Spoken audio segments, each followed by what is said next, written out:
Você sabia que, assim como no orçamento familiar, o ente público, o Estado, precisa organizar suas finanças? Se você quiser saber um pouquinho mais sobre a atividade financeira do Estado, nos acompanhe nessa videoaula. Every single day, I'm gonna make something great. That's my way. Every single day, I'm gonna make something great. That's my way. Olá, bem-vindos a mais uma videoaula. Na aula de hoje nós vamos tratar da atividade financeira do Estado.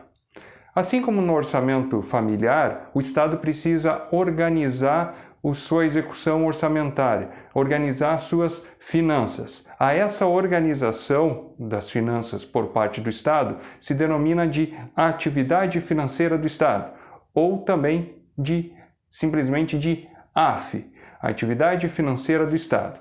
Essa atividade financeira do Estado, ela é construída em cima de 4 pilares, quais sejam receita, orçamento público, despesa e crédito público. São esses pilares que a gente vai analisar na aula de hoje. Tá? A receita e a despesa. Vejam só que o ente público, para fazer frente às despesas executadas a partir de serviços públicos, ele precisa buscar receita, arrecadação. Quando essa receita não for suficiente para fazer frente às despesas do ente público, ou o ente público ele corta despesas, aumenta a receita, ou ele busca o crédito público, o empréstimo público. Assim como no orçamento familiar, quando a gente eventualmente tem um gasto maior do que a nossa receita, o nosso salário, eventualmente a gente pega um empréstimo no banco, entra no cheque especial, no negativo, atrasa alguma parcela do cartão de crédito, busca um empréstimo e isso chama-se crédito público, busca-se um empréstimo. O ente público eventualmente também pode buscar o crédito público. Vamos ver alguns detalhes de cada um desses eixos, a começar pela receita pública. Dentro da classificação que a gente vai trabalhar na nossa aula, nos importa uma classificação da receita, a receita originária e a receita derivada. O que é a receita originária? Assim como o próprio nome diz, receita originária é aquela que se origina do próprio Estado. Originária do próprio Estado, seja através da exploração do próprio patrimônio, seja da exploração do mercado econômico ou do mercado financeiro. Então, toda vez que o ente público, o Estado, por exemplo, der em aluguel um imóvel público, vender um veículo, vender bens inservíveis, vender um imóvel que é do ente público, essa venda gera uma receita para o ente público. Essa receita vai entrar como uma receita originária. Eventualmente, o ente público ele pode explorar o mercado econômico através de estatais, empresas públicas, sociedades de economia mista, em que essa empresa, o lucro dessa empresa vai entrar para o Estado como uma receita originária. O Estado também pode explorar o mercado financeiro, por exemplo, com bancos estatais. Essa arrecadação, essa receita desse banco vai entrar para o Estado como uma receita originária. Entendido o que é receita originária, passamos para a receita derivada. Receita derivada, como o próprio nome diz, ela deriva de um outro lugar que não do Estado. Ela deriva do patrimônio do particular. Seja através das multas, seja através dos tributos. Então vejam, quando o Estado ele adentra no patrimônio do particular e retira parcela da sua riqueza a título de multa ou tributo, esse valor vai ingressar nos cofres públicos como uma receita derivada. Vejam que, dentro dessa estrutura, o direito financeiro é a disciplina que cuida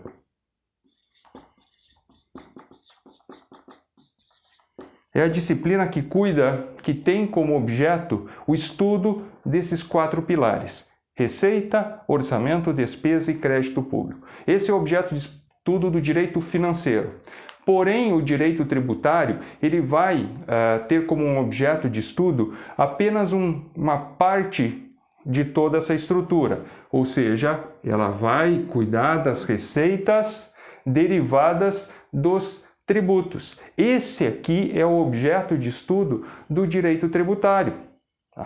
Então vejam que o direito financeiro ele é um ramo do direito um pouco maior. O direito tributário vai cuidar apenas da relação entre Estado e contribuinte na busca dos tributos. Mas vejam que direito financeiro e direito tributário têm uma íntima ligação entre os dois. Após estudarmos receita pública, vamos falar um pouquinho sobre orçamento público. Orçamento público é aonde se busca, se espera o planejamento. A gestão pública. Então, por isso que a gente fala que a administração pública está, à frente de um gestor público, o gestor público que comanda a administração pública. É ele que vai organizar o orçamento, é ele que vai fazer o planejamento. Por isso que esperamos dos nossos políticos, dos nossos governos, um planejamento adequado, gestão pública, o gestor público que vai organizar o orçamento, que vai dizer aonde as receitas vão estar concentradas, aonde vão ser executadas as despesas e, se for o caso, a busca por crédito público. Tudo isso é organizado, é orquestrado através do orçamento público. Porém, o orçamento público ele está baseado em 3 leizinhas, que é o PPA, a LDO e a LOA. Ou seja, o gestor público, para que ele possa fazer a sua gestão, a sua organização, ela faz essa organização através de 3 instrumentos. O PPA, o Plano Plurianual, a Lei de Diretrizes Orçamentárias e a Lei Orçamentária Anual. É isso que vai organizar a execução orçamentária, a atividade financeira do Estado.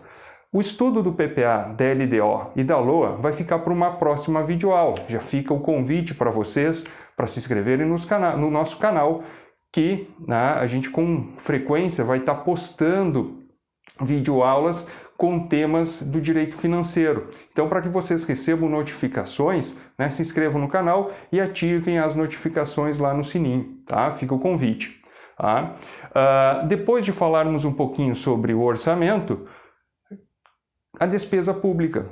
A despesa pública ela vai ser executada através dos serviços públicos. Então, o gestor público ele vai, a partir do seu plano de governo, ele vai apresentar, desde a época da sua candidatura, quando está concorrendo ao pleito, ele vai apresentar as suas políticas de governo, como ele vai organizar o orçamento, aonde ele vai concentrar as despesas, aonde que o serviço público vai estar concentrado. É claro que a Constituição Federal estabelece alguns serviços, algumas obrigações inerentes ao próprio Estado, como saúde, educação, que é uma obrigação do Estado, nata do Estado por mandamento constitucional. Mas há algumas necessidades que são relativas, que o Estado vai escolher, o ente público, o gestor vai escolher se ele vai atuar ou não naquela frente. Ok?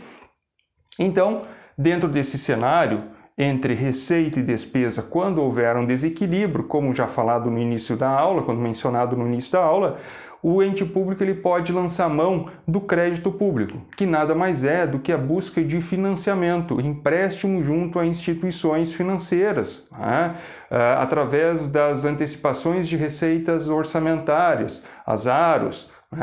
Então, isso é uma possibilidade do gestor público lançar mão do crédito público. Porém, ele vai ter que fazer o quê? A orçamentação disso tudo, o planejamento, A gestão disso tudo. Porque ao buscar um crédito público para satisfazer uma despesa atual, eles têm que ter ciência de que esse crédito público, esse empréstimo, vai gerar um endividamento para os próximos orçamentos, para as próximas gerações. Então ele sabe que ele vai ter prestações a pagar para o pagamento desse crédito público daqui para frente. Então ele vai ter um comprometimento do orçamento futuro. É por isso que assumir crédito público, ele tem regramentos, ele tem regras específicas que não pode ser feito de qualquer forma, de forma desmedida, desregrada ou sem qualquer tipo de limitação. Dentro desse cenário, a gente pode também fazer uma análise no sentido da receita. Entre receita originária e receita derivada. Aonde que será que está concentrada a receita do ente público? A maior parte da receita é uma receita originária da exploração do próprio patrimônio do mercado financeiro ou do mercado econômico? Ou a receita do ente público, de uma forma geral, ele está concentrada nos tributos?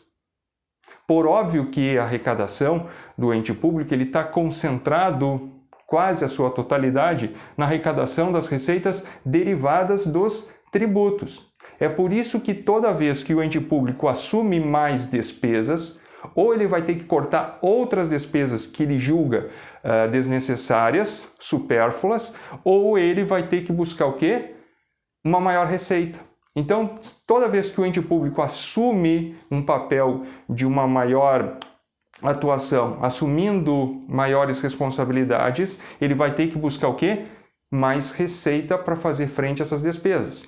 Ou passar pela gestão, pelo planejamento, conseguir o máximo com o mínimo possível. Ou buscar crédito público se não quiser aumentar a receita. Porém, sabendo que isso vai gerar uma despesa para os orçamentos posteriores. Então, por isso que o gestor público, quando ele se depara com uma busca maior de serviço público, um aumento de despesa, ele ou corta outras despesas ou ele aumenta a receita. E como a receita está embasada quase que em tributos, ou ele vende, privatiza, vende patrimônio para assumir, para dar uma injeção, um fluxo de caixa maior, ou ele faz contingenciamento de outras despesas, ou ele busca crédito público, ou ele aumenta tributo. É por isso que, na maioria das vezes, o ente público acaba fazendo o quê? Aumentando a carga tributária.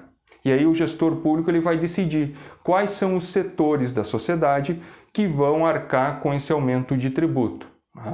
E aí há uma divisão, há um estabelecimento pelo gestor público de qual setor vai assumir isso. Se é o setor de consumo, o setor de produção, o setor de prestação de serviço. Isso tudo é a organização do orçamento através da gestão e do planejamento. Viram só? Orçamento público, atividade financeira do Estado, por mais que o nome pareça ser um pouco complicado, ele tem uma íntima ligação com o nosso orçamento familiar. O gestor público, quando ele organiza, quando ele gerencia, quando ele administra a coisa pública, ele tem um paralelo com a gestão familiar, do orçamento familiar, muito parecido. Claro que com suas peculiaridades, mas vejam que não é algo muito difícil de compreender. Fica o convite para vocês, para quem quiser aprofundar os estudos em direito financeiro, e quem quiser ir acompanhando as nossas videoaulas, se inscreva novamente no nosso canal, fica o convite, e ative as notificações. Um abraço a todos e até a nossa próxima videoaula. Every single day